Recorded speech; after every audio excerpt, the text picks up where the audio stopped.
আসসালামু আলাইকুম রহমতুল্লাহ। সুপ্রিয় দর্শক, ইসলামকে জানতে পড়ুন এবং শুনুন।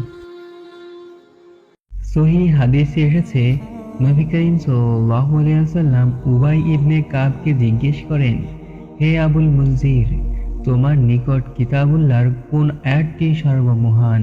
তখন উবাই ইবনে কাব বলল, আল্লাহ এবং তার রাসূল সবচাইতে বেশি ভালো জানেন। নবী করিম সাল্লাল্লাহু আলাইহি ওয়াসাল্লাম পুনরায় তাকে আবার সেই প্রশ্নটি করেন।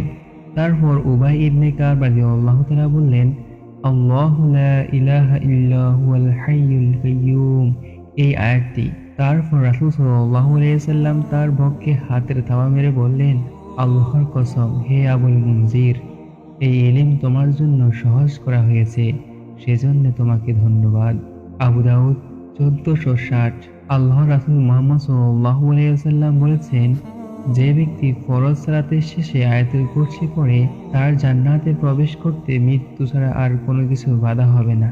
উবাই ইবনে কাব রাদিয়াল্লাহু তাআলা থেকে আরেকটি হাদিস বর্ণিত হয়, তার এক খেজুর রাখার থলে ছিল, ক্রমশই খেজুর কমতে থাকলো। এক রাতে সে পাহারা দেয়। হঠাৎ যুবকের মতো যেন এক জন্তু, তিনি তাকে সালাম দেন। সে সালামের উত্তর দেয়। তিনি বললেন, তুমি কি জিন নাকি মানুষ? সে বলল, জিন। উবাই ইবনে কাব রাদিয়াল্লাহু আনহু বলেন, তোমার হাত দেখি। সে তার হাত দেয়। তার হাত ছিল কুকুরের হাতের মতো, আর তার চুল ছিল কুকুরের চুলের মতো। তিনি বললেন, এটা জিনের সুরত। সে জন্তু বলে, জিন সম্প্রদায়ের মধ্যে আমি সবচেয়ে সাহসী ব্যক্তি। তিনি বলেন, তোমার আসার কারণ কি? সে বলে, আমরা শুনেছি আপনি সদাকা পছন্দ করেন, তাই কিছু সদাকার খাদ্য সামগ্রী নিতে এসেছি।